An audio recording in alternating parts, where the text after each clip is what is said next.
So when I was at the shop, I was thinking most people wouldn't want a life like this. So they comprehend their life, or they believe they comprehend their life, and then they think about what they would like instead.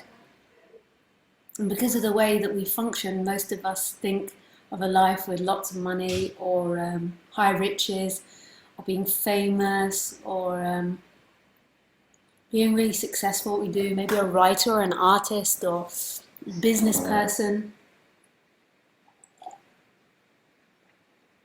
Maybe imagine ourselves winning the lottery. And this is so common, this is every day. This is the way everybody sees himself.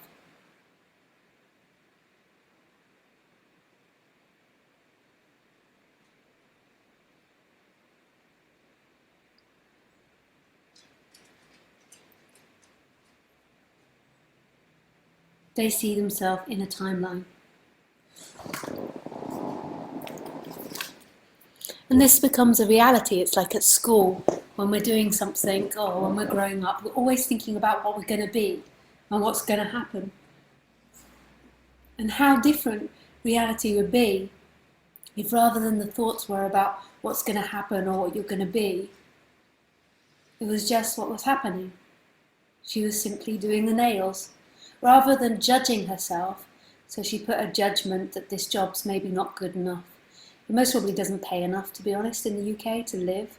So on that regard, it's valid. But she most probably, and I might be completely wrong, but she most probably judges herself, so she thinks of other people in society, and she has this energetic sense of other people being higher than her, and she's lower. And she has an imagination of wanting to be higher and wanting to get there. So what's happening isn't appreciated. What's happening is a means to get somewhere. And we start this at such a young age. We start this at childhood, and then it grows and grows and grows. And then we just always are living in that timeline. We're cooking dinner, and we're living in the world of imagining eating our dinner. We're queuing to go and see something at the cinema, and we're imagining already being there. We're in a traffic jam, and we're imagining being home. So we always imagine ourselves as something, which becomes an energetic feeling, and then we imagine where we're going to be. And when where we're going to be, a lot of the time is somewhere better. So we're always in this idea that we're going to be somewhere better.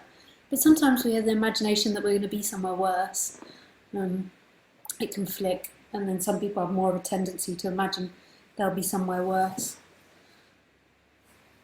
And we do this with everything. So I was with my friend the other day, and they were walking around their house showing me it. And as they were showing me their house, they were telling me about their other friend who has a better house. And they were saying, oh, they have these lights up the stairs, and they have this, and they have that. So the whole time, they were living in this other world of what they could have, this comparison. Rather than us just looking at that house, it was all about something else.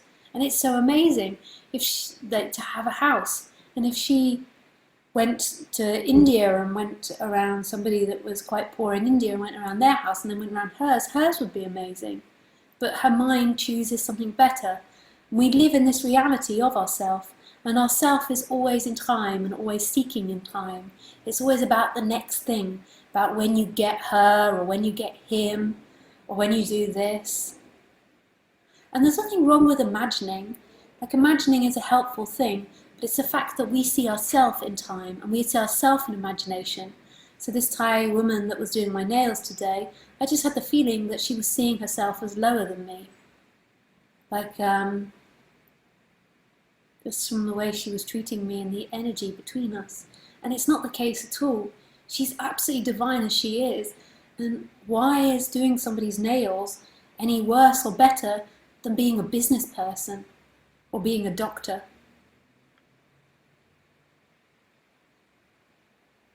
Why, all of this is meaningless and nonsense.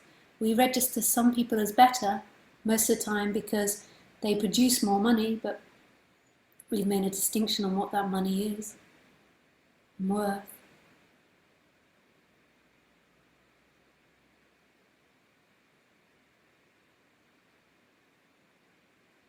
It's happening, and that's its beauty and its joy. We've got used to having the chemical high of imagining something better. and imagining getting to that. And that chemical high, that imagining, has also led us to hell. Because we're always in a timeline and everything isn't good enough. Nothing is dead, it becomes mundane, it becomes bland. The magic is covered up over. The sensation of her touching my feet was heaven. The tickleness, the colour of the blue that she put onto my feet. The smells of lemongrass and terrible chemical smells. What you look for, what you seek for is what is happening. But even in liberation, you're believing that you're going to get somewhere better. It becomes the new destination, the new comparison, the new thing that tells you that this moment isn't enough, this moment is redundant, the next moment will be better. You never escape this moment. This moment is all that happens. You never get to the future, you never grab the past. This moment is all what's happening. This is it.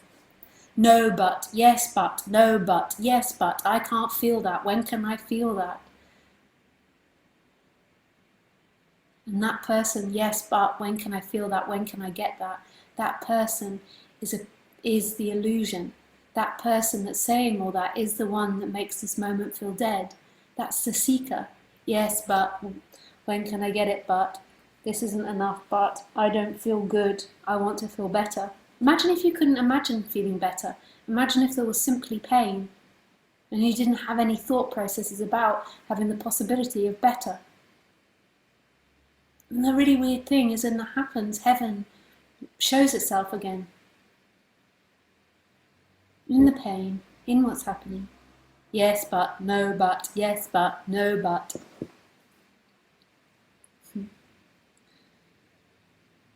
Life becomes so incredibly simple, but the divinity is it happening. But the divinity is its simplicity.